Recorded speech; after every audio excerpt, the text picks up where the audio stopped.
சொல்ல துடிக்குது மனசு. 3 பேரும் ஊருக்கு ஓடிட்டாங்க. என்ன ஒரு ஹாஃப் அன் ஹவர், அரை மணி நேரம் தானே இருந்திருக்கோம். அவ்வளவு சீக்கிரம் நாங்க இங்க இருந்து போலீஸ் ஸ்டேஷனுக்கு போயிட்டு அந்த குமரன் காலனி அங்க அங்க போலீஸ் ஸ்டேஷன் அங்க போயிட்டு மிஞ்சி போனா 1 மணி நேரம் வந்திருக்கும். அப்புறம் அந்த போலீஸ்காரங்க இங்க வந்தது இவ்வளவு எல்லா விவரமும் கேட்டாங்க. உன்னோட பேர் என்ன, உங்க அம்மா அப்பா பேர் என்ன, உங்க அப்பா பேர் என்ன, நீ என்ன படிச்சிருக்க. அப்போ இவ்வளவு மாத்தி மாத்தி சொன்னான். +2 படிச்சுக்கிறானா, அப்புறம் 10th படிச்சுக்கிறானா. அப்போ போலீஸ்காரங்க சில 2-3 கேள்விங்க எல்லாம் கேட்டு சரி அதனாலதான்ட்டு இங்க இருந்து வீட்டுக்கு போனாங்க. வீட்டுக்கு போனா அம்மா அப்பா கிடையாது, வீடு பூட்டிட்டு இருக்கு. திருப்பி அங்க இருந்து வந்தாங்க. திருப்பி வந்துட்டு திருப்பியும் போனாங்க, வெளியில எங்கன்னா போயிருக்காங்களான்னு. அப்ப போனா மணி 1 மணி வரைக்கும் இவங்க போலீஸ்காரங்க போயிட்டு போயிட்டு வராங்க. அவ்வளவு நேரமும் நீங்க எல்லாம் அப்ப எங்க பிள்ளை கேட்டதுக்கு இது என்னடான்னா, ஏமா எனக்கு தெரியாதுமா, உன் விருப்பமா எனக்கு தெரியாதுமான்னு கையை கட்டிட்டு பசாம இருக்கான். அப்ப நான் ஒண்ணுமே பேசிக்கல. என்ன நம்ம பிள்ளை நம்மள எகுத்தும் பேசல, அவளையும் பக்கமும் இல்லாம அந்த பக்கமும் இல்லாம உங்க விருப்பம்னு சொல்றான். அப்ப எப்படின்றது என் மனசு ரொம்ப குழம்பி போச்சு. அப்ப நான் யோசிக்க ஆரம்பிச்சு சரி 1 மணிக்கு ஆன பிற்பாடு எங்க பையனுக்கு ஃப்ரெண்டோடைய சித்தப்பா அங்க போலீஸ்காரா இருந்தது. ராஜாவை பத்தி எனக்கு தெரியும், ராஜாவை நான் இட்டுட்டு போயிட்டு எங்க அண்ணன் வீட்டுல நான் படுக்க வச்சுக்கிறேன், நீங்க இந்த பொண்ணை இட்டுன்னு போயிட்டு உங்க பொண்ணுங்களோட நீங்க வச்சுங்க, காலையிலக்கு கூட்டிட்டு வாங்க அப்படின்னு சொன்னாங்க. அதே மாதிரி அவங்க சொன்ன மாதிரி இவ்வளவு நான் எங்க வீட்டுக்கு கூட்டிட்டு வந்துட்டேன்.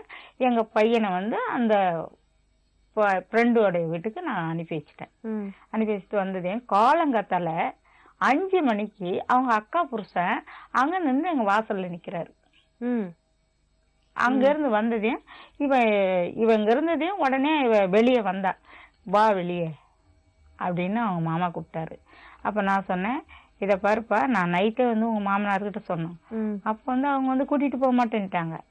அப்படி இருக்கும்போது நான் போலீஸ் ஸ்டேஷன்ல சொல்லிட்டு நான் கூட்டிட்டு வந்துக்கிறேன். 8 மணிக்கு அங்க கொண்டு ஒப்படைக்க சொல்லிக்கிறாங்க. நான் கொண்டு அங்க ஒப்படைச்சிடுறேன், அங்க உங்க பொண்ணை கூட்டிட்டு போங்க, நான் இங்க விட மாட்டேன், இங்க கூட்டிட்டு சொல்லி விட மாட்டேன் அப்படின்னு நான் சொல்லிட்டேன்.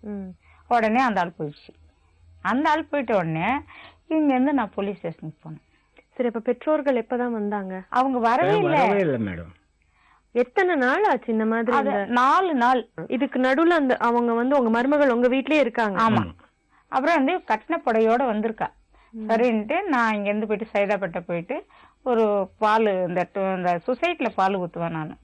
அங்க அந்த காசெல்லாம் வாங்கிட்டு இவளுக்கு கொஞ்சம் பொருள் எல்லாம் வாங்கிக்கிட்டு அங்க இருந்து வரேன். வந்துட்டு கொண்டு இவளாண்ட கொடுத்தேன். கொடுத்த உடனே புது செருப்பு, அவளுக்கு செருப்பு வாங்கிட்டு எல்லாமே வாங்கிட்டு சரி அப்புறம் நம்மளுக்குன்னு ஆயிட்டா அதை நம்ம என்ன செய்ய முடியும், நம்ம பிள்ளைதான் நம்மளுக்கு முக்கியம். எனக்கு ஏத்துக்கிட்டீங்களா அந்த நேரத்துல? அப்போ என்னுடைய பிள்ளைதான் எனக்கு முக்கியம். என் பிள்ளைய ஒரு அடி கூட அவங்க அப்பா அடிச்சாலே எனக்கு ரத்த கண்ணீர் தான் வரும். அந்த அளவுக்கு பிள்ளைய வளர்த்து வச்சிருக்கேன். அப்போ இப்படி இருக்கும்போது என் பிள்ளைக்காக நான் என்ன வேணா செய்வேன் அப்படின்னு நான் இருந்தேன்.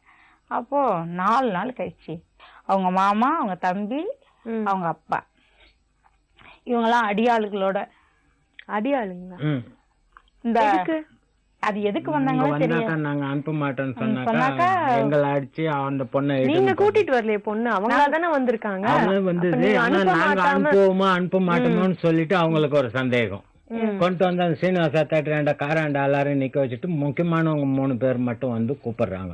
நாங்க அனுப்புனா உண்டு, இல்லைன்னாக்கா என்ன தர அவங்க எல்லாம் அடியாளுங்களுக்கு வேலை அப்படின்னு சொல்லிட்டு சரின்ட்டு அவங்க கூப்பிட்ட உடனே நாங்க போயிட்டு, கவிதா நீ உங்க அம்மா அப்பா கூப்பிடுறாங்க, நீ போ, நீ போயிட்டு நல்லபடியா சந்தோஷமா அவங்க விருப்ப பிரகாரமே கல்யாணம் பண்ணிக்க, நான் சம்மதிக்கிறேன் அப்படின்னு நான் சொன்னேன்.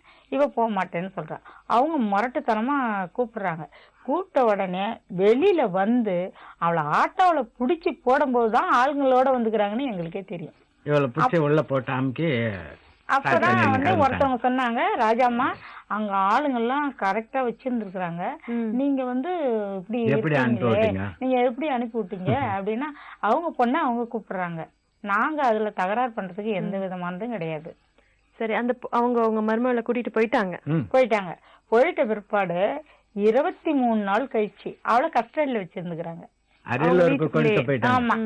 ஹவுஸ் அரெஸ்ட் மாதிரியா? அரியலூருக்கு துணிமணி கூட நல்ல துணிமணி கொடுக்காம வச்சிருந்துக்கிறாங்க. வச்சிருந்தோடனே இவ வந்து அவ அக்கா பிள்ளைங்களாண்ட இருந்து ஒரு லெட்டர் ஒண்ணு எழுதி, இங்கிலாந்து லெட்டர் வாங்கிட்டு வர சொல்லி எழுதி இங்க அனுப்பி, அந்த வீட்டுக்கு எப்படி வர்றது, அந்த வீட்டுக்கு வந்தா என்ன அத்தாட்சி, அவங்க ரயில்வே ஸ்டேஷனுக்கும் அந்த வீட்டுக்கு பண்ணி வச்சிருக்க வீட்டுக்கு வர வழி எல்லாம் மேப் போட்டு அந்த இங்கிலாந்து லெட்டர்லயே மேப் எல்லாம் வரைஞ்சி அந்த இடத்துக்கு வந்தா ஒரு முள்ளு மரம் இருக்கும்.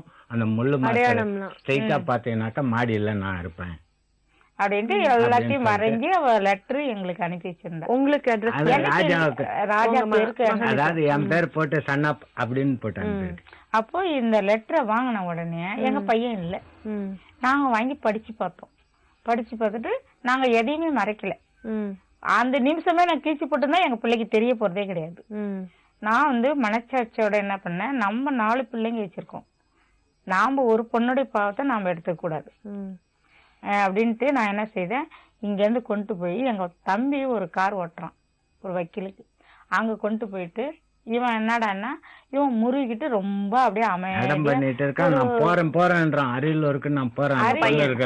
இல்ல நான் எங்கனாச்சும் போறேன், நான் ஊருக்கு போறேமா, எங்க ஊர் வந்து கடலூர் சொந்த ஊரு, அந்த ஊருக்கு நான் போறேன் அப்படின்லாம் சொல்றான். அவன் அங்க போறேன்ட்டு வேற எங்கன்னா போயிட்டேன்னா அப்ப நான் தேட முடியாது இல்லைங்களா. அப்போ இல்லப்பா அப்படின்ட்டு இந்த லெட்டரை கொண்டு போய் அந்த வக்கீலாண்ட காமிச்சேன். அவங்க என்னம்மா இது பைத்தியக்காரத்தனமா பண்றீங்க, தூக்கி எரிஞ்சிட்டு அவனுக்கு வேற, அவன் ராஜான்னா ராஜா மாதிரியே இருக்கான், அவன் கருப்பா தான் இருப்பான், அழகா இருப்பான், ஆனா இது மாதிரி இருக்கிறவன நீங்க எப்படி என்னத்துக்கு செய்றீங்க, வேற என்ன பொண்ணு பார்த்து, அவனுக்கு 15 பொண்ணு, அவனுக்கு முறை பொண்ணு இருக்கு. அவங்களே வந்து கேக்குறாங்க. அப்ப கேட்கும்போது எங்க பிள்ளைங்களை, பொம்பளை பிள்ளைங்களை 2 பிள்ளைங்களை கல்யாணம் பண்ணிட்டுனா நான் பண்றேன்னா அண்ணன்மாருங்களுக்கு எல்லாம் சொல்றேன், பெரியமா அண்ணன்மாருங்கெல்லாம் நிறைய பேர் இருக்காங்க, அவங்க கிட்ட எல்லாம் சொல்றேன், இவங்க அக்கா வீட்டுல சொல்றேன், இவங்க தங்கச்சி வீட்டுல எல்லாருமே போட்டியில இருக்காங்க. இந்த மாதிரி ஒரு சம்பவம். அப்புறம் நான் இங்க இருந்து அதை எடுத்துக்கிட்டு அந்த லெட்டர் எடுத்துக்கிட்டு அரியலூர்ல ஒரு வக்கீல், இந்த வக்கீலுக்கு ஃப்ரெண்டு, அவரு ஒரு லெட்டர் கொடுத்தாரு, அதை எடுத்துக்கிட்டு இங்க இருந்து நாங்க போனேன் பொண்ணு வீட்டுக்கு. அந்த பொண்ணு இருக்கிற இடம் அட்ரஸோட போயிட்டு பாருங்கன்னு. இவர் மட்டும் நான் தனிமையில இருந்துகிட்டு ஒரு ஆஸ்பத்திரி இருந்துன்னு இவரை அனுப்பி வச்சேன். இவரு பார்த்த உடனே மேல இருந்து பார்த்துட்டு ஓடி வந்துட்டேன். அது எப்படிதான் இறங்கி ஓடி ரொம்ப எப்படி திறந்தான்னு தெரியல. யாராவது வரமாட்டாங்களான்னு காத்துட்டு இருந்தாங்களோ. ஆமா, காத்துக்கிட்டு இருந்து அவ்வளவு ஒரு சுருக்கா என்ன வந்து கூப்பிடுறான், வாப்பா போலாம் வாப்பா போலாம். புரியல எனக்கு என்னம்மா, உடனே பின்னாடி தப்பு, நான் எப்படி முறையாடு செய்யணுமோ அது மாதிரி முறையாடு செய்து உன்னை கூட்டின்னு போறதுதான், நீ போயிடு மரியாதையா, நீ போய் எப்பவும் போல இருக்கிற மாதிரி இருக்கணும்னு. அதுலங்காட்டி அவங்க அக்கா புருஷனுங்க மற்றவனுங்க எல்லாம் வெளியில ஓடியாந்தோடனே ஆளை காணணும்னு அவனுங்க தேடிட்டு வராங்க. ஆனா அவனுங்களுக்கு என்ன தெரியாது, படத்துல வர மாதிரி. ஆமா கேளுங்க. அப்போ வந்து இவர் வந்து இவரை வந்து அந்த அளவுக்கு தெரிஞ்சுக்கல, இவளை கூட்டிட்டு போயிட்டு வருவா. அப்ப ஆளு இருக்கிற இடம் தெரிஞ்சு போச்சு. அப்போ நாங்க வந்து அந்த வக்கீல் வீட்டுக்கு போனோம். நீங்க எப்படியோ உங்க மருமகளை அந்த வீட்டுல இருந்து நீங்க கூட்டிட்டு வந்துட்டீங்க. கல்யாணம் எப்ப பண்ணி வச்சீங்க? கல்யாணம் வந்து அந்த போலீஸ் ஸ்டேஷன்ல எழுதி கொடுத்துட்டாங்க. அவங்க அம்மா அப்பா எல்லாரும் சேர்ந்து வந்து என்னன்னு விடுதலை பத்திரம் இதை வச்சிருக்கேன். விடுதலை பத்திரம் யாருக்கு எழுதி கொடுக்குறாங்க? அவங்க இந்த பொண்ணுக்கும் எங்களுக்கும் எந்த ஒரு சொந்தம் கிடையாது. அவர் 4 பொண்ணு வச்சிருக்காரு. 4 பொண்ணு வச்சிருக்கும் போது இந்த பொண்ணு வெறுமனு கூட்டிட்டு போய் எப்படி வச்சிருப்பாருன்னு சொல்லி எங்களை கேள்வி கேட்டாங்க. விடுதலை என் பிள்ளை விரும்புறதால 4 பொண்ணோட 5வது பொண்ணா நான் எடுத்துன்னு போறேன். போலீஸ் ஸ்டேஷன்ல நீங்க ஆமா சொல்லிட்டு எழுதி கொடுத்தோம். அதே மாதிரி விடுதலை பத்திரம் அவங்க எழுதி கொடுத்தாங்க. இவங்க எல்லாரும் கையெழுத்து போட்டு கொடுத்தது இருக்கு. மறுபடியும் கையெழுத்து போட்டு அவளே எழுதி கொடுத்தது அப்படியே வச்சிருக்கேன். அப்புறம் நான் வீட்டுக்கு கூட்டிட்டு வந்துட்டேன். கூட்டிட்டு வந்து 3 மாசம் வச்சிருந்தேன். 5ஆம் மாசம் கூட்டிட்டு வந்தேன். 6, 7ஆம் மாசம் முறை பிரகாரம் எப்பவும் போல பத்திரிகை அடிச்சு எல்லாரையும் அழைச்சு அதே மாதிரி. ஏன்னா நம்ம வீட்டுக்கு பெரிய பிள்ளை, அதனால வேண்டிட்டு நம்ம சிம்பிளா செய்தாலும் முறையா செய்யணும் அப்படின்ட்டு இவளையே கூட்டிட்டு போயிட்டு இவளுக்கு எல்லாமே அப்படியே கட்டணப்படையோட அனுப்பி வச்சாங்க.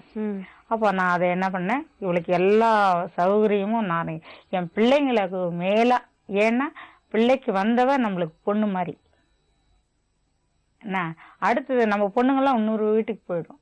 அப்ப நம்ம வீட்டுக்கு வந்த மருமக நம்மளதான் பாத்துக்குவாங்க அப்படின்ட்டு நான் எல்லாமே செய்து அப்புறம் அதே மாதிரி நான் முறை பிரகாரம் பத்திரிகைலாம் ஜூலைல கல்யாணம் பண்ணி. ஆமா 3ஆம் தேதி கல்யாணம் பண்ணேன். கல்யாணத்துக்கு இவங்க 2 பேருமே அவங்க அம்மா அப்பாவுக்கு பத்திரிகை எடுத்து போய்க்கிறாங்க. யார் 2 பேரும்? எங்க மருமகளும் எங்க வீட்டுக்கு ஏத்த மாதிரி இருந்தாங்க.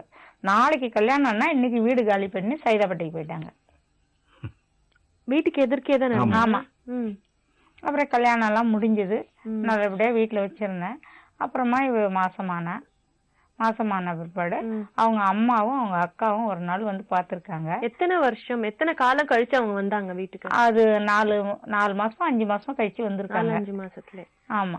அப்புறம் திருப்பி குழந்தை எல்லாமே என் பிள்ளைங்களுக்கு என்ன செய்தனோ அதே மாதிரி இவளுக்கு சீமந்தம் எல்லாம் பண்ணி முறையா என்ன செய்யணுமோ எல்லாமே பண்ணி சந்தோஷமா வச்சிருந்து 3 வருஷம் என் கூட வச்சிருந்தேன்.